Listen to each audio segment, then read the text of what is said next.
बात हमने नहीं कही है, बल्कि भारतवर्ष में रहने वाले एक पंडित, एक महात्मा ने कहा है, हकीकत पूछो तो हकीकत पूछो, उस इंसान के अंदर में किसी धर्म का विरोध नहीं पाया जाएगा। उस इंसान के अंदर जो है किसी के धर्म के खिलाफ नहीं बोलेगा, जिसके अंदर भी धार्मिक पुस्तकों का ज्ञान होगा।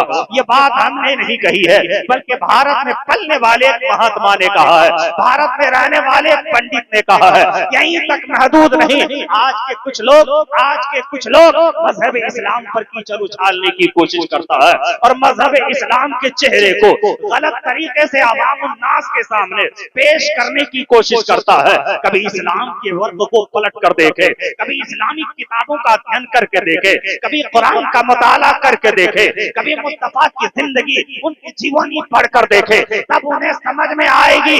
जो लोग ये कहता है, बिलखुसूस ने जो पैगंबर इस्लाम पर कीचड़ उछालने की कोशिश की है, जरा उनकी असलियत भी पता कर ली जाए। उसका बाप असली है या नहीं है, उसका बाप नकली है या क्या है, इस चीज के बारे में पता कर लीजिए।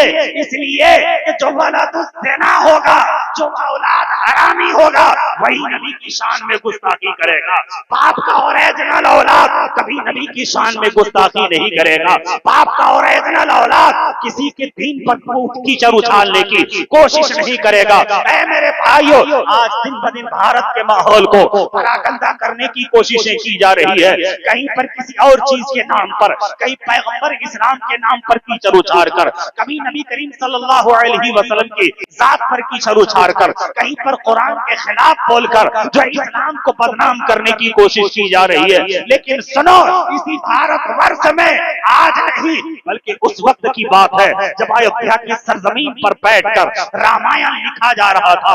तुलसीदास जी ने रामचरितमानस अयोध्या की सरजमीन पर बैठकर जब लिखा था, उस वक्त तुलसीदास ने बड़े ही अछूते अंदाज में कहा था, यहाँ न कछु पक्षपात राखो, वेद पुराण संत मत भाखो, संवत विक्रम 2 अंझा, वहां कोक न चतुर पतंझा, राजनीत भौप्रीत दिखावे, आपन मत सबका समझावे, सूरन चतु सुदूर सच्चारी, तिनको वंश भयो की भारी, देश अरब में भरकता सुहाई, सोतल भूमि का चुनो खखराई, शंभु संतता कर होई, सुंदरम देश समंत सोई, बिना मोहम्मद पार न होई, उगम निगम सोते जो पारा, अपनी अबान मिटे मझारा, तब सुनले सरदास गोसाई, सोसा जगत ना सरसर नाही, विचारो विचारो हनीसा, भजो नाम मर मिटे कनीसा, तब अरमान न माने कोई, बिन गुरुदो जग ज्ञान न होई, तुलसी भजो अरे भजन सत गोई, बिना मोहम्मद पार न होई।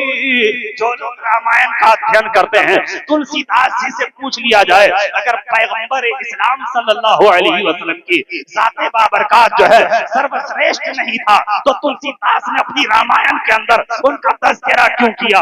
यहीं तक महदूद नहीं, वेदों को देख लिया जाए, ऋग्वेद, यजुर्वेद, अथर्ववेद, सामवेद, तमाम वेदों में मोहम्मद अरबी सल्लल्लाहु अलैहि वसल्लम की तारीफ और उनकी जिंदगी के बारे में बताई जा चुकी है। उनके अखलाक हसना के बारे में, उनकी जीवनी के बारे में जो है तमाम वेदों में लिखा गया है। शर्त यह है कि धार्मिक पुस्तकों का अध्ययन कर लिया जाए। आज पूरे भारत के अंदर में मुसलमान घर घर कुरान की, तो कुरान अजीम की जो है तालीम देने की कोशिश करता है। मुसलमान गांव गांव में कुरान पढ़ाने की तालीम देने की कोशिश करता है, मकतब की शक्ल में या मस्जिद में पढ़ाकर। बड़े बड़े बेशुमार मदारिस भारत की सरजमीन पर पाया जाता है। लेकिन मुसलमानों, इस बात की तहकीक कर लो, इसी भारतवर्ष में धार्मिक पुस्तकें बिलखुसूस वेदों को पढ़ाने के लिए कितने धार्मिक स्कूल पाए जाते हैं। जब आप तहकीक करेंगे तो आपको पता चलेगा, 1% भी धार्मिक स्कूल और धार्मिक कॉलेज ऐसे नहीं है जिसमें वेदों को पढ़ाया जाता हो, जिसमें पुराणों को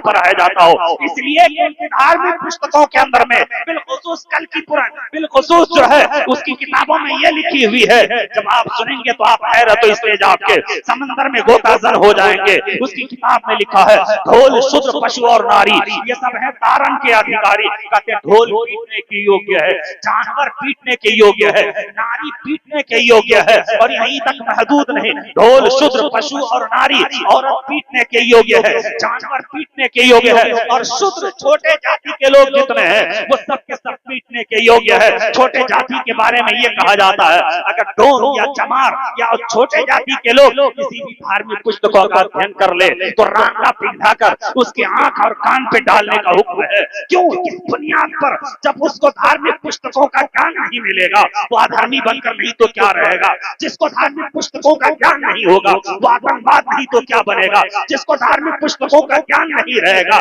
तो कंकर और पत्थर की बरसात जो है शोभा यात्रा पर नहीं करेगा तो क्या करेगा। जिसके पास धार्मिक पुस्तकों का ज्ञान नहीं रहेगा वो रोड पे जो है कहीं पर मुसलमानों का खून बहाता हुआ नजर आएगा, कहीं पर सिख और ईसाई का खून बहाता हुआ नजर आएगा। ये इस बात की दलील है अगर उसके पास मुकम्मल तौर पर संपूर्ण शिक्षा होता तो इस तरह से खून बहाने की साजिश भारत में न रचता, बल्कि भारत के मुसलमान कल भी यही तमन्ना करता है और आज भी यही तमन्ना करता है। कयामत तक भारत का मुसलमान यह तमन्ना करेगा। क्या मुसलमान क्या तमन्ना करेगा? एक बड़े भारत के सर्वदीन का शायर है जिसका मंजर भोपाली है। मंजर भोपाली ने बड़े अछूते अंदाज में कहा है। क्या कहा है बड़े अछूते अंदाज में? कह रहे हम भी पिए तुम भी पियो, अरे हम भी पिए तुम भी पियो गंगा का पानी, प्यार के कटोरे में गंगा का पानी, प्यार के कटोरे में गंगा का पानी। हम भी पिए तुम भी पियो, हम भी पिए तुम भी पियो रब की मेहरबानी, प्यार के कटोरे में गंगा का पानी, प्यार के कटोरे में गंगा का पानी।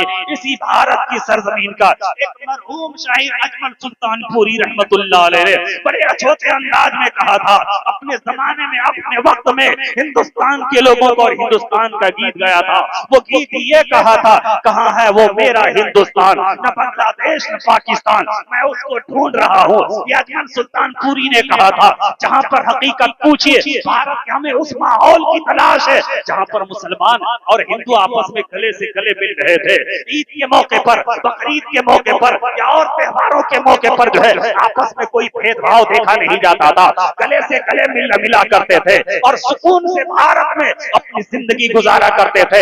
ये कौन है जिसने भारत की सरजमीन को पराकंदा बना डाला है? डॉक्टर इकबाल ने कहा था बड़े अछूते अंदाज में। किस बुनियाद पर डॉक्टर इकबाल ने कहा था? यहाँ की एकता और अखंडता को देखकर डॉक्टर इकबाल ने कहा था सारे जहां से अच्छा हिंदुस्तान हमारा, हम बुलबुले हैं इसकी, ये गुलशिता हमारा और गोदी में खेलती है जिसकी हजार नदियां, पर्वत वो सबसे ऊंचा, हमसाया आसमां का। इस बुनियाद पर डॉक्टर इकबाल ने कहा था यहाँ की एकता और अखंडता, यहाँ की मेलो मोहब्बत और भाईचारगी को देखकर डॉक्टर इकबाल ने कहा था। लेकिन आज भारत के माहौल को पराकंदा बना दिया गया है। आज देखो तो रोड के किनारे कहीं पर मुसलमानों की लाश पड़ी मिल रही है, आज रोड के किनारे कहीं पर हिंदू की लाश पड़ी मिल रही है, आज रोड के किनारे कहीं पर सिखों की लाश पड़ी मिल रही है। बिरादरान मिल्लत इस्लामिया, भारत के माहौल को इस कदर पराकंदा किसने बना दिया और खून को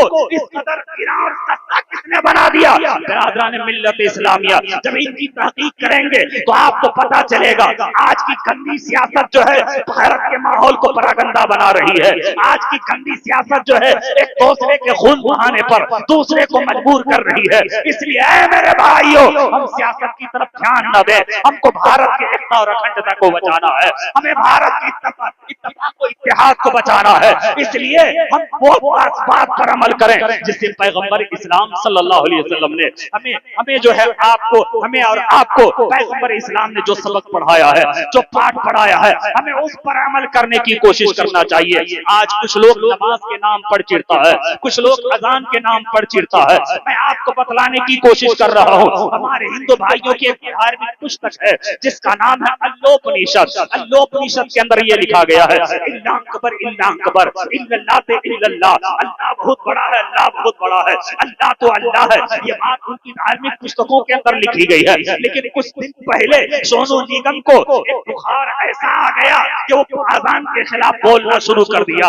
और उस आजान के खिलाफ बोलना शुरू कर दिया। जबकि आजान की तहकीक अगर कर ले तो उसे पता चलेगा जब से दुनिया में हजरत आदम आए तब से आजान हो रही है और कयामत तक आजान होती रहेगी। और ये आजान देने का हुक्म जिब्रील अमीन अपनी मर्जी से आजान नहीं दिए थे, बल्कि अल्लाह का हुक्म हुआ था कि जमीन पर आदम के सामने आजान दी जाए। और आदम कौन है? नारे तकबीर, नारे रिसालत, मसलके आला हजरत, जश्न गौसुल वला कॉन्फ्रेंस हजरत अल्लामा मुजफ्फर हुसैन साहब चतुर्वेदी।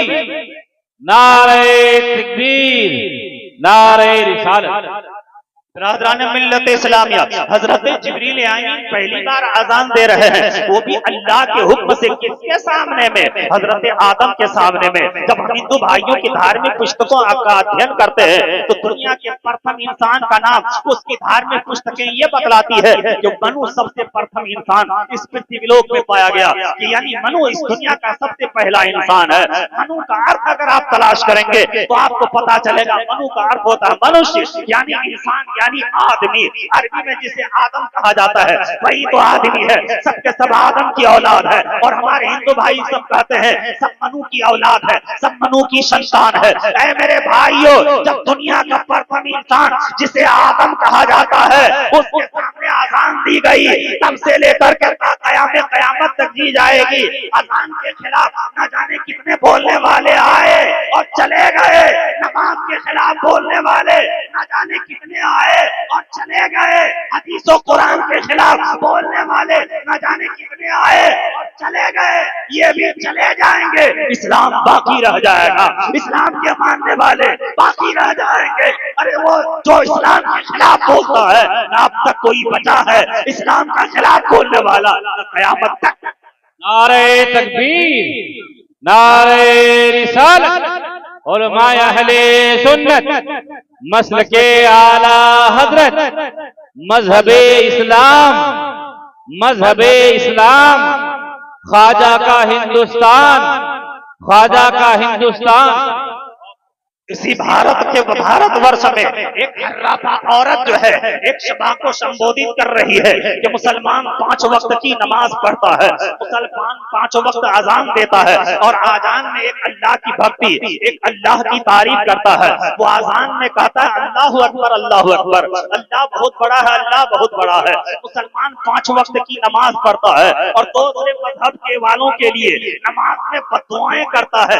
नमाज में बद्दुआ नहीं की जाती है, मुसलमान नमाज में तो ये दुआ करता है अल्लाहुम्मा इहदिना सिरातल मुस्तकीम, इहदिना सिरातल मुस्तकीम, इहदिना सिरातल मुस्तकीम। सिराते मुस्तकीम पर, सीधे रास्ते पर चलने की रब की बारगाह में प्रार्थना की जाती है, क्षमा प्रार्थना की जाती है। ऐ अल्लाह हमें सीधे रास्ते पर चला, ऐ अल्लाह हमें सीधे रास्ते पर चला। इस सीधे रास्ते के ताल्लुक से हमारे हिंदू भाइयों को वेदों के अंदर लिखा है वयम देवानम शब्दोश्याम, हे परमेश्वर हमें सदमार्ग पर ले चल, हमें सीधा रास्ता चला, हमें सीधा रास्ता चला। वयम देवानम संतोषिया, सीधा रास्ता उनका जिन पर चलकर तेरे प्रियगण उपहार पाए, यानी इनाम पाए।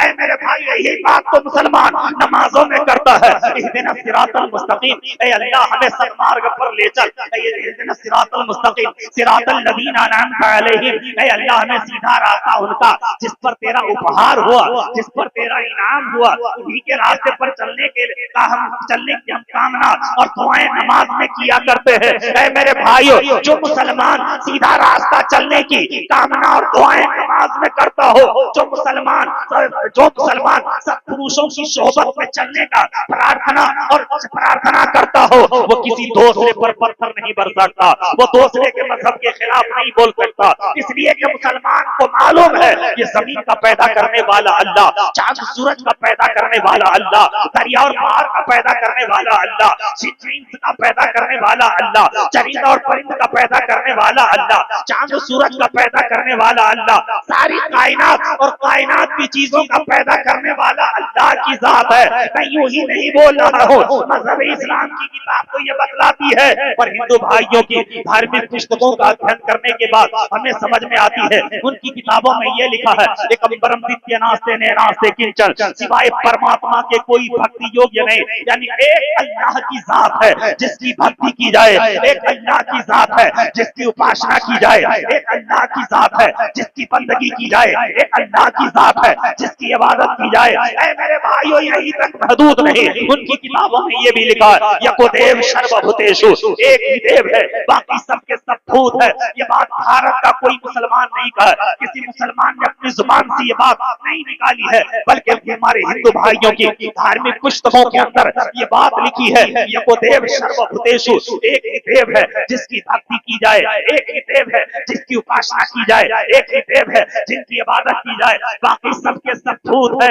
मैं उनसे पूछना चाहता हूँ, आपके मजहब की किताब तो ये कहती है कि एक अल्लाह की उपासना करो, एक अल्लाह की भक्ति करो। मैं ट्रेन पर सफर कर रहा था, मैं दिल्ली प्रोग्राम में जा रहा था, कहिए मैं कटिहार प्लेटफार्म पर जो है एक एक्सप्रेस ट्रेन पर बैठा, मेरे सीट के आगे असम साइड से एक बाबा, एक पंडित जी जो खतवाधारी था, उसके सर पे बाल नहीं था, जैसे योगी अपने सर पे बाल नहीं रखता है, इस तरह का वो पंडित था। और जब वो ट्रेन पर सफर कर रहा था, काफी लंबी मुसाफर तय करने के बाद मैंने हिम्मत जुटाकर पंडित जी से एक प्रश्न किया, पंडित जी मैं क्षमा चाहूंगा, अगर आप मेरे प्रश्न का उत्तर दें तो मैं आपसे कुछ प्रश्न करना चाहता हूँ। पंडित जी ने कहा, मौलवी साहब शौक से मेरे प्रश्न कीजिए। मैंने पंडित जी से कहा, आपके यहाँ आपके मजहब के मानने वाले बड़ी बार बार अपनी जुबान से बोला करते हैं ओम नमः शिवाय, ओम नमः शिवाय का अर्थ क्या होता है, जरा ये बताएं, और शिवाय का अर्थ बाद में, पहले ओम का अर्थ बताएं क्या होता है।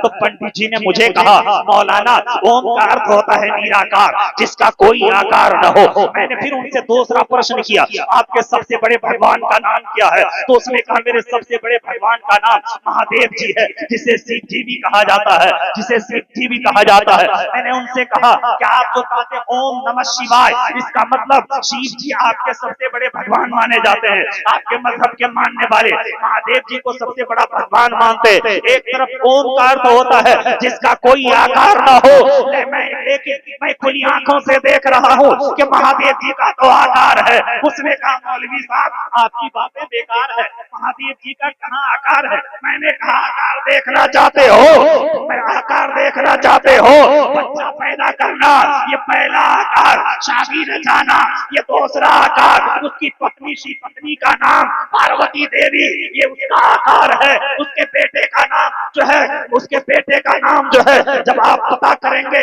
मालूम करेंगे श्री गणेश जी उनके पुत्र का नाम है। इसका मतलब ये जिसका आकार हो वो भगवान हो नहीं सकता, और जो जिसका आकार हो वो भगवान हो नहीं सकता, और जिसका आकार नहीं होगा वही तो परमेश्वर होगा, वही तो खुदा होगा, वही तो अल्लाह होगा, वही तो निराकार होगा। जिसका आकार होगा वो भगवान नहीं हो सकता। मौलवी साहब ओम का अर्थ होता है निराकार, जिसका कोई आकार नहीं। जब मैंने उनको कहा कि ओम का अर्थ आप तो बिल्कुल आप सही बता रहे हैं कि ओम का अर्थ होता है निराकार, जिसका कोई आकार न हो, लेकिन महादेव जी का तो आकार है। मैंने महादेव जी का आकार बताया तो उसकी जुबान बंद हो गई। मैंने उनसे कहा, पंडित जी बुरा न माने तो एक और प्रश्न मैं आपसे करना चाहता हूँ। उसने कहा, शौक से कीजिए। मैंने कहा, भगवान का अर्थ क्या होता है? उसने कहा, जिसकी हम पूजा करते हैं, जिसकी हम भक्ति करते हैं, जिसकी हम उपासना करते हैं। मैंने कहा, पंडित जी मैंने आपसे ये प्रश्न नहीं किया है कि आप किसकी भक्ति करते हैं, आप किसकी उपासना करते हैं। मैंने आपको भगवान का अर्थ पूछा है, फिर भी वो जवाब ना दिया। इत्तेफाक कहिए, गोरखपुर स्टेशन पर एक अच्छा ज्ञानी इंसान जो है ट्रेन पर जाता है। मैंने जब मेरी बातों को सुनकर उसने कहा, मौलवी साहब आप बिल्कुल ठीक बतला रहे हैं। मैंने पंडित जी से कहा, पंडित जी भगवान का अर्थ मुझसे सुनिए। भगवान का अर्थ होता है भाग्यवान, यानी भाग का चलाने वाला, मुकद्दर का चलाने वाला। जो मुकद्दर का चलाने वाला होगा वही भाग्यवान होगा, दूसरा हो नहीं सकता। ऐ मेरे भाइयों, यही तक महदूद नहीं। हम लोग नमाज पढ़ते हैं कि नहीं नमाज? पढ़ते हैं कि नमाज? कितने लोग नमाज पढ़ते हैं? जरा हाथ उठाइए। माशाअल्लाह, अल्लाह का शुक्र है कि कम से कम इस इलाके में नमाज की तादाद अच्छी खासी है। अल्लाह तबारक व तआला रहम फरमाए आप लोगों पर, और अपने बाल बच्चों को भी नमाज की तालीम अता फरमाए।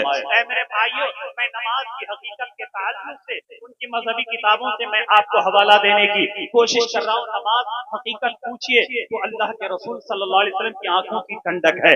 नमाज मोमिन की मेराज है। लेकिन नमाज के ताल्लुक से मैं आपको बतलाने की कोशिश कर रहा हूँ। एक पुस्तक जिसका नाम है चांदोग्य पुराण। चांदोग्य पुराण के अंदर में वो कहानी, वो हिस्ट्री लिखी गई है जब श्री रामचंद्र जी को 14 साल का वनवास दिया गया था। अच्छा ये बताए, श्री रामचंद्र जी को 14 साल का वनवास दिया गया था, उनके मजहब की किताबों में राम कितने मालूम है आप लोगों को? कितने राम नहीं है मालूम। उनकी किताबों के अंदर लिखा है, किसमें? रामायण के अंदर में, एक राम दशरथ का बेटा, दूसरा राम घट में बैठा, तीसरा राम संसार पसारा, चौथा राम छठे में आया। यानी उनकी मजहब की किताब कहती है कि चार राम है। उनकी मजहब की किताब है।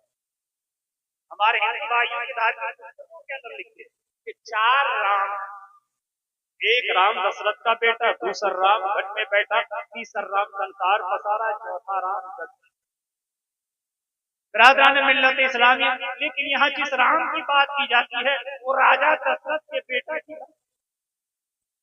क्योंकि श्री रामचंद्र जी को वनवास राजा दशरथ जी ने दिया था, और उनके पुत्र श्री रामचंद्र जी अयोध्या की सरजमीन पे वनवास में 1 साल 1 वर्ष 2 वर्ष नहीं बल्कि 14 वर्ष वनवास।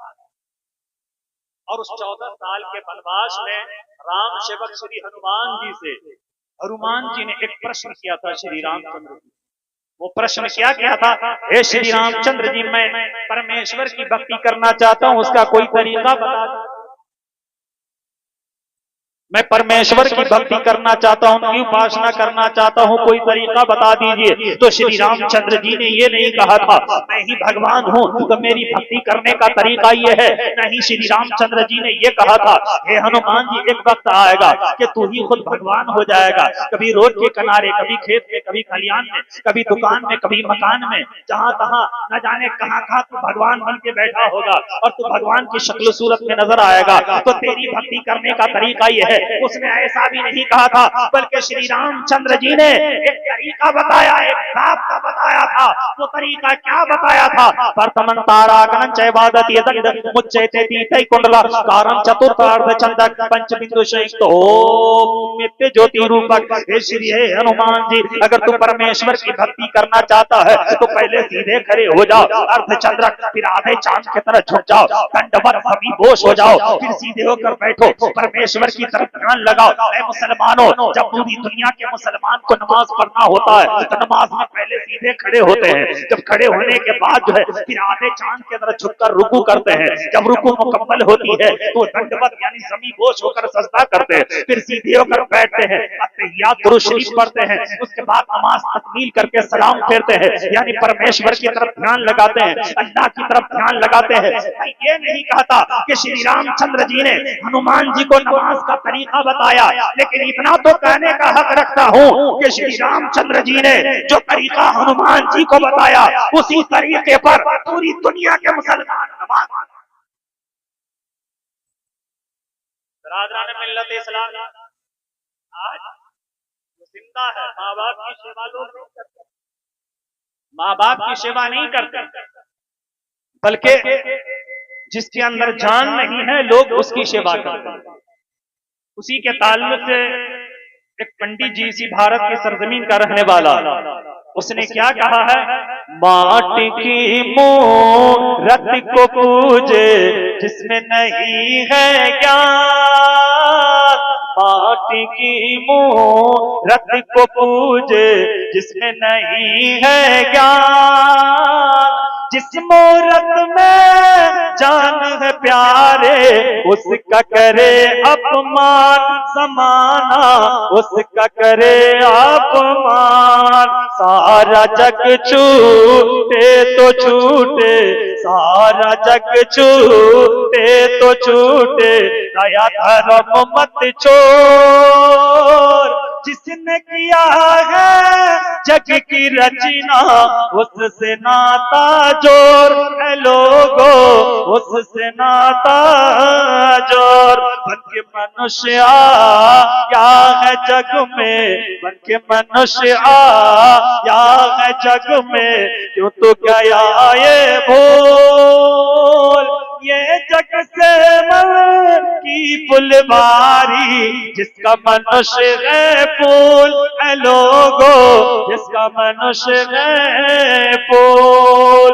चलती फिरती ये मूरत है मालिक की पहचान, चलती फिरती ये मूरत है मालिक की पहचान। जिसने मनुष्य से प्यार किया है, उसका बड़ा है ज्ञान है लोगो, उसका बड़ा है ज्ञान।